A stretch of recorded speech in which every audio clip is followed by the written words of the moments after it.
Ya está con nosotros el doctor Javier Bravo para conversar un tema que nos compete a muchos, sobre todo si somos o tenemos en la familia pacientes diabéticos. ¿Qué complicaciones nos trae? Ya el doctor nos lo va a decir, cómo tratarla, cómo convivir también con un paciente diabético, que es algo que como familia debemos entender, y cómo nosotros cuidarnos también. Doctor, bienvenido a Acción 10 en la mañana. Gracias, Odilí. Una vez más aquí en la revista Acción 10 en la mañana. Primeramente, darle gracias a Dios por un día más de vida. Hablando de temas interesantes hacia los televidentes, como es las complicaciones de la diabetes. Cuando hablamos de diabetes, hablamos de una enfermedad crónica que debe ser manejada por el médico de tal manera que busque estrategias para que disminuirle su nivel de glucosa. Y no solo el nivel de glucosa, sino también todos aquellos factores secundarios que te pueden generar complicaciones tanto micro como macrovasculares. Los factores como la diabetes por sí, lo que es el colesterol, lo que es el triglicérido, lo que es el sedentarismo, la obesidad, el fumado, la falta de ejercicio. Todos esos factores son importantes para controlar y evitar complicaciones a largo plazo. Con esto no quiero decir que controlar el nivel de glucosa no es importante, al contrario. Controlar el nivel de glucosa ayuda a evitar complicaciones a corto plazo, como las que vamos a hablar más adelante. Sí, cuando hablamos de complicaciones, doctor, eso tendrá que ver con las subidas de azúcar, que normalmente nosotros entendemos. Tiene que ver también el azúcar con la variación de la presión arterial, por ejemplo. Exactamente, ese es otro de los factores, la presión arterial, que es importante controlarla. Cuando hablamos de complicaciones, hablamos de aquel daño progresivo y sostenido que tiene el paciente del nivel de glucosa. Aquel paciente que maneja en ayunas 150, 180 todos los días, aquel paciente que maneja después de las comidas 200, 250 y no sienten nada. Eso provoca daño en las arterias y en los nervios pequeños o de menor calibre, por eso se llaman microvasculares.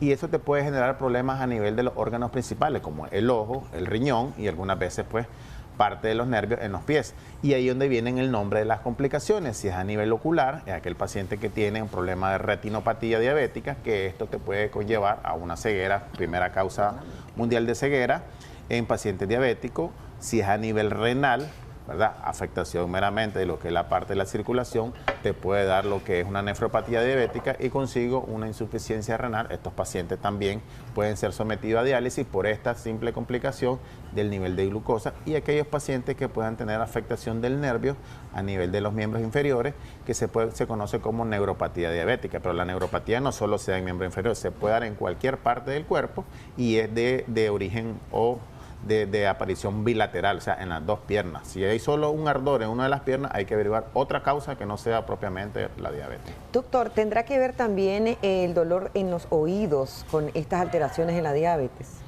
Puede ser una enfermedad concomitante o algo asociado, dependiendo, ¿verdad?, de que el paciente tenga, porque el dolor puede ser por una infección, pues es poco.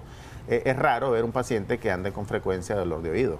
Puede ser secundario a un cuadro respiratorio, a un objeto ahí, a un golpe, o pacientes que practican, por ejemplo, natación, pues, que están bastante vinculados con el agua, entonces puede generar un proceso infeccioso, hongos inclusive en el oído también. ¿Cuántas complicaciones puede dar? Porque leíamos y expresaban un poco que dentro de las complicaciones están problemas cardíacos, problemas incluso en la piel, problemas de cicatrización lenta en algunos tipos de heridas, y de esto ya nos habla después de la siguiente llamada. Buenos días.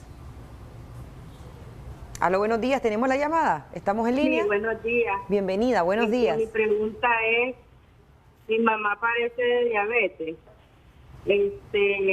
Ella, ¿verdad?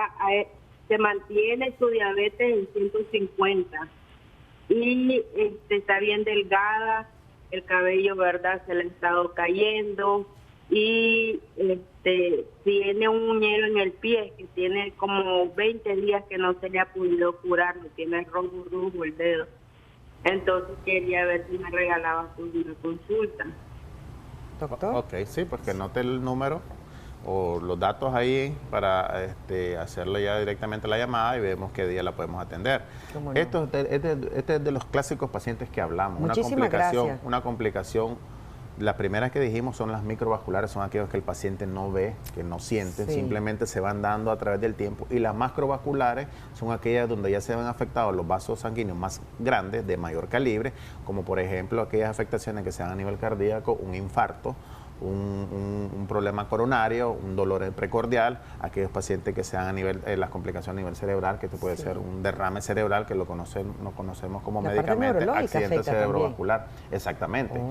Y aquellos pacientes pues, que al final terminan en amputaciones como el pie diabético. Estas ya son complicaciones, digamos, mayores, ya que pueden tardar de 10 años hasta 20 años, inclusive hasta 30 años. Bastante. Pero esa sería la cronología de la enfermedad. Pero hay muchos pacientes que se saltan todo ese periodo y ya tienen 5 años y ya tienen una amputación, porque quizás el diagnóstico fue hecho temprano, pero no se hizo caso en su momento y se dio cuenta que ya tenía una lesión meramente circular, pues porque casi la mayoría de los pacientes se le mandan a hacer su ultrasonido Doppler para verificar la circulación. Lo que no nos dijo la amiga televidente, si ya habían extraído el uñero o está todavía ahí en el dedito del pie, y qué es lo que se debe hacer, doctor. Porque también hay que tener muy pendiente dónde los pacientes diabéticos llegan a hacerse los pies. O sea, ¿qué podólogo? Si visiste el podólogo en sí o no. Exactamente. Probablemente ha sido por esa causa. Quizás se hizo una manipulación ahí y se provocó alguna lesión, está activa. Hay cicatrización lenta, como le preguntaba. Exactamente. Pero lo más seguro es que su nivel de glucosa no está bien controlado, porque dice, maneja la glucosa en 150, pero no sabemos si es en ayuna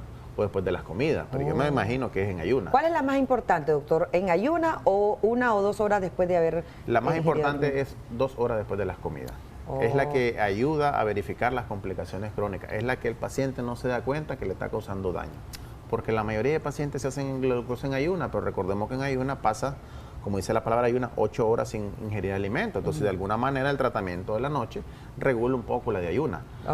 Sin menospreciar, ¿verdad?, la de ayuna, pero también la postpandrial hay que hacérsela. Postpandrial. O sea, las dos van de la mano, pero es más importante después de las comidas, porque ahí es donde el paciente se da cuenta que esa comida le hizo daño, que esa comida le aumentó la glucosa, y así sucesivamente se van dando los daños propiamente.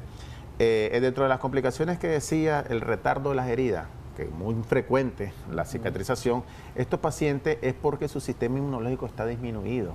Ya tenemos una enfermedad crónica que va afectando la circulación, y donde no hay circulación el tejido se afecta, se muere. Entonces, de alguna manera, estos pacientes retardan la cicatrización, a como te dicen otros pacientes, doctor, yo me hago una herida y a mí se me cicatriza en menos de una semana. Es porque su circulación está bien. Pero al cabo de 10 años, si este paciente no se mejora su circulación o sus niveles de glucosa, ese paciente va a caer en lo mismo, en que la cicatrización se va a retardar.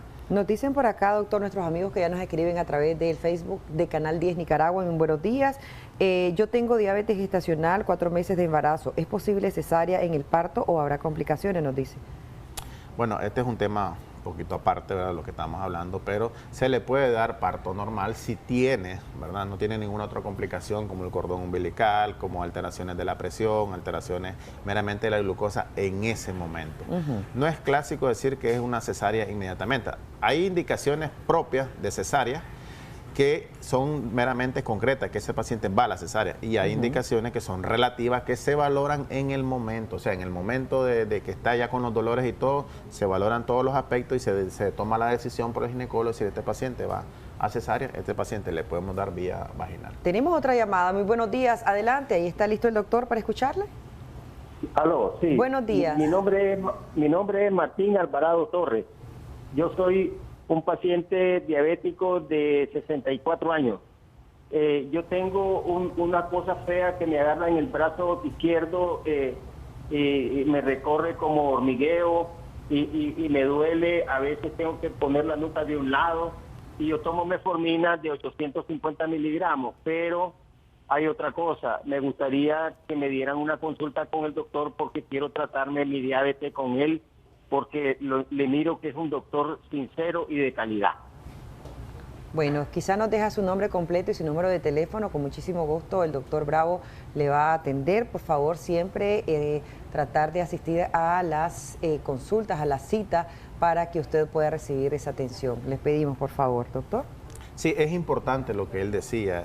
Los dolores normalmente a veces son silentes a nivel cardíaco, y algunas veces los pacientes tienen infarto y no se dan ni cuenta. Entonces, en él hay que hacerle un estudio de electrocardiografía para verificar cómo está su corazón, porque algunas veces los pacientes diabéticos no piensan en problemas cardíacos, solo cuando ya tienen el síntoma. Entonces, lo ideal sería hacerse su chequeo en el momento anual si es posible. Si no se lo ha hecho, pues sería retomar esto, hacérselo, al igual que los exámenes de laboratorio, porque también podríamos sospechar que tenga un aumento del triglicérido y el colesterol.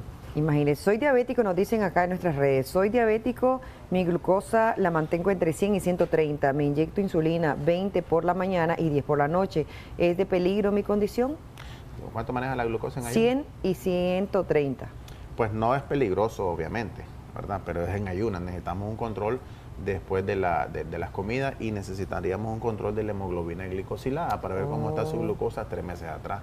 Recordemos que esta hemoglobina evalúa la enfermedad crónica, es decir, evalúa la cronicidad, cómo va ese paciente en los últimos 3 meses. La glucosa en ayunas solamente es un dato representativo, cómo está ese día, porque el siguiente día puede andar más alta, ¿entiendes? Sí. Pero si ya tiene, por ejemplo, un mes de andar con ese nivel de glucosa en ayunas, procedemos a monitorear la glucosa después de las comidas para ver hasta dónde llega el máximo. Doctor, dice que se aplica insulina. ¿La insulina es para este tipo, esta cantidad de glicemia que tiene en sangre o de glucosa, o debe ser orientada a mayor cantidad cuando está? Ok, hay dosis directamente para la aplicación de insulina, de 0.3 hasta 1.5 unidades por kilo de peso. Sí. Ese se va modificando de acuerdo a los niveles de glucosa que tenga el paciente. Sí. Si el paciente está siendo manejado con esa cantidad de insulina y amanece con su nivel de glucosa bien regulado, cerca de lo normal, se va a quedar con esa dosis. No es necesario la metformina, entonces, no si es está necesario, con insulina. exactamente. Correcto. Si el paciente no mejora, entonces se van aumentando de 3 a 4 unidades en la mañana y en la tarde hasta llegar a los niveles de glucosa que nosotros como médicos esperamos en el paciente. Buenos días, es diabética una mujer que tiene en 110 la glucosa. En ayunas. Pues. No nos ponen, solo nos dice si es diabética. Y soy si insulino dependiente, nos dicen otras personas. Sí, preguntan que si es diabetes en una mujer que maneja en 110. Ese se conocería como prediabetes según la clasificación. El valor en ayunas entre 100 y 125 estaríamos hablando de un paciente que está en prediabetes con factores de riesgo a desarrollar la enfermedad. Okay. Buenos días, soy diabético de 41 años de edad. Normalmente manejo mi diabetes en 227 después de la comida. Está bastante alto. Para mencionarles un poco el valor, estamos hablando de que después de las comidas tiene que andar 140 como mínimo y máximo hasta 160 para hacer un control más estricto. Hay pacientes que manejan 180, se les es aceptable porque no siempre van a andar como un reloj, es decir, que todos los días 180. Además, si ya son diabéticos, hay un parámetro ya para que exactamente, que pueden oscilar, pero ya andar arriba de 200, ese paciente puede sufrir complicaciones de las que hablamos. Entonces. Así es. Doctor, nos preguntan, yo siempre mantengo, bueno, hay otra persona que dice que siempre mantiene la glucosa en 220, ¿qué puede hacer? Otra persona nos dice, ¿cómo puedo saber si tiene diabetes en un hombre? Sea varón o mujer, ¿de cuánto debe ser? El diagnóstico está preciso para ambos. El glucosa en ayuna mayor de 126, inmediatamente paciente diabético. Hemoglobina glicosilada mayor de 6,5, paciente diabético. Y glucosa después de las comidas o glucosa postprandial, que estamos hablando de aquel paciente que se le hace a comer algo, como la prueba de tolerancia, mayor de 200. Entonces los parámetros son 6.5 hemoglobina, mayor de 126 en ayuna, y la prueba de tolerancia mayor de 200, podemos encontrar que este paciente es diabético. Bueno, ya para recapitular, doctor, son muchas las complicaciones que produce la diabetes y también eso debido a que no hay un control, a que quizá haya automedicación pese a que las orientaciones de los médicos, y por eso hay que prevenir en este sentido todas esas complicaciones, porque si la diabetes está, ya no se puede cambiar, doctor, eso ya no es reversible esta enfermedad. Así es, eso es importante lo que tú dices. Las complicaciones crónicas se pueden prevenir. El detalle es que cuando el paciente ya llega con una complicación, quiere revertir eso y ya no puede. Al contrario, cuando se dé el diagnóstico de la enfermedad, el médico no debe decir, mire, vengo a consulta porque necesito controlarme la glucosa. Debe decir el paciente, vengo a consulta para ver de qué manera yo evito complicaciones, cómo evito que mis ojos no caigan en ceguera, cómo evito no caer en diálisis, cómo evito no llegar a tener un pie diabético. Entonces, eso es lo importante que el paciente debe de preguntarle al médico. ¿Con qué objetivo? Disminuir estas complicaciones y a la misma vez ser útil en la vida, porque muchos pacientes se deprimen cuando les dicen de que van a una amputación o se deprimen cuando están en diálisis. Entonces es importante determinar al momento del diagnóstico. Todo paciente, por lo menos, un ejemplo, debe hacerse su chequeo oftalmológico una vez en el año. Correcto. Y si el diabético tipo 2 se hace el diagnóstico, debe ser inmediato, porque el paciente cuando se diagnostica la diabetes tipo 2 ya tiene antecedentes que probablemente ya tenga un daño, ya sea micro o macrovascular. Correcto, doctor. Antes de irnos, dice que puedo darle a él, me imagino que su pareja. Fíjese que hay momentos que me le da diarrea y todo come, y todo lo que come le hace daño. Él se pone insulina 35 por la mañana y 25 por la tarde. ¿Qué será lo que le está ocasionando esto? Bueno, para mencionar fármacos ahorita no lo podemos decir, pero sí puede anotar el número, llamarme, hacerme esa pregunta ahí y le puedo ayudar con mucho gusto. Pero sí hay que determinar si es un problema parasitario o es un problema de colon o meramente pues algo alimenticio que pueda tener el paciente. Muchísimas gracias, doctor Bravo. Bendiciones. Ahí veíamos en la pantalla el número de teléfono de nuestro especialista. Anótelo con muchísimo gusto. Él le va a atender cualquiera de las consultas y por favor no se deje pasar ninguno de la sintomatología que podría causar la diabetes. Hay que mantenerla controlada, como bien ya lo decía el doctor, y lo principal, no automedicarnos. Gracias, doctor. Gracias, Odile, igualmente. Bendiciones a todos. Vámonos con Saile Aguilar, que tiene más.